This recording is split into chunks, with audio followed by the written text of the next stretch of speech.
Fy enw I ydi Gwenno Morgan a dwi'n gweithio fel Cynorthwyydd Dietetig. Rwyf bob amser wedi bod â diddordeb am fwyd a maith a'r effeithiau y mae'n ei gael ar y corff.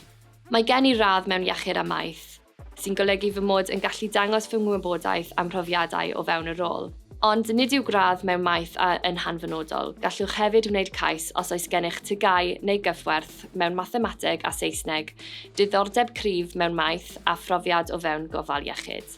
Mae rôl o ddydd i ddydd fel Cynorthwyydd Dietegyn yn dibynnu ar y maes yr ydych chi'n gweithio ynddo, gan gynnwys yn y swyddfa, ar y wardiau, yn yr adran damweini ac achosion brys, ac y maes iechyd cymunedol.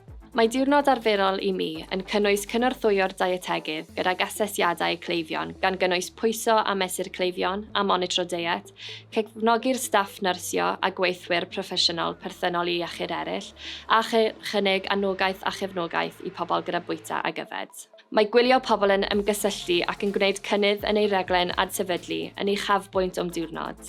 Mae'r GIG yn cynnig cyfleoedd dysgu a datblygu gwych i bob gweithwyr, gan gynnig hyfforddiant a chymorth yn ychwanegol ar gyfer dilyniant cyfra.